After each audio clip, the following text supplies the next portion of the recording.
A coalition of Native Americans and environmental groups is now targeting a new pipeline project in Oklahoma. The Diamond Pipeline is a joint project by Plains All-American and Valero to transport sweet crude from Cushing to Memphis.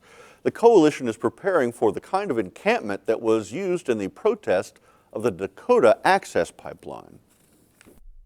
From the start, construction of the Diamond Pipeline connecting the Cushing tank farm to the Valero refinery in Memphis has been met by protest. Using eminent domain, the project has dug its way to the border of Oklahoma.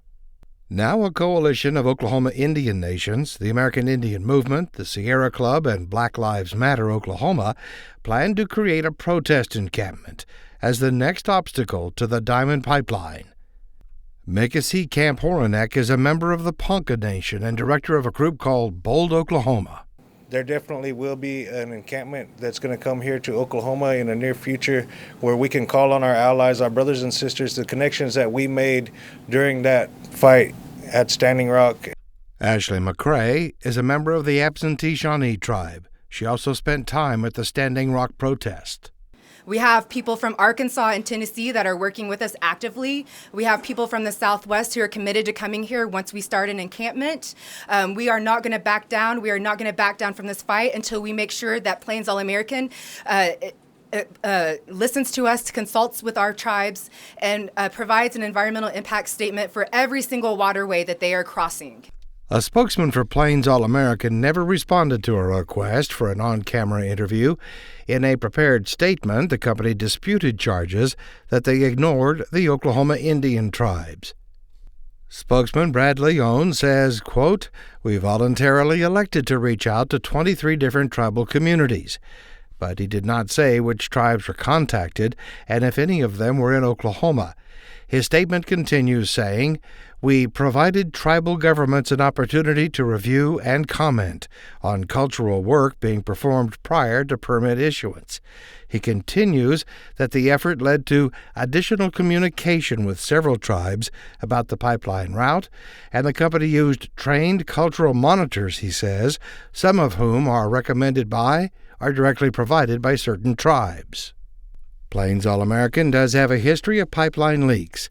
The company recently settled with the Environmental Protection Agency for 10 crude oil spills in Oklahoma, Texas, Louisiana, and Kansas. The company had to pay more than $3 million in penalties, another $6 million to improve existing pipelines, plus numerous other increased inspection and corrosion control projects. The company's worst spill was in May of 2015 into the Pacific Ocean off Southern California.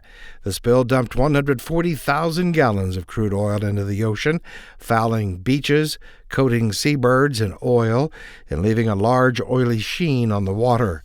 The company was indicted by a grand jury along with one of its employees on 46 counts, including 4 felony charges. The company's history is one reason why McCrae has little faith in Plains All-American's statements on how they value safety and the environment. And this pipeline company is not going to continue any sort of safety regulations. It's not going to, now that President Trump is in office, they are just going to go right through our lands. Michael Casteel is from the Seminole and Muskogee Nations. He's also director of the American Indian Movement in Indian Territory. Casteel says the pipeline route largely follows a major portion of the Trail of Tears. So 4,000 of our ancestors died, were killed along this march. So, along the Trail of Tears, thousands of unmarked graves, and Diamond Pipeline will disturb many of these unmarked graves. Johnson Bridgewater, director of the Oklahoma chapter of the Sierra Club, is concerned about the pipeline's ability to withstand earthquakes, which experts have predicted are likely to increase in magnitude. We want to see absolute proof that seismicity has been addressed in the design of the Diamond Pipeline. So we want to see a change in the way any and all infrastructure is built, knowing the potential from earthquakes. Casteel Camp Hornick says people do not realize just how many pipelines are running under Oklahoma already. Oklahoma is saturated with pipelines. They're stacked one on top of another. Looks like spider web after spider web overlapping each other. That's how many pipelines are here. Nationwide, there are hundreds of spills, large and small, from pipelines every year. Most of them occur in 3 states: Oklahoma, Texas, and Louisiana. After all, that's where most of the pipelines are located.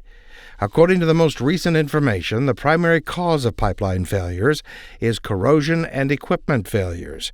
In the case of the Plains All-American spill in California, corrosion was the culprit, but failure of wells, excavation damage, and incorrect operation are also main reasons pipelines leak. That's otherwise known as human error.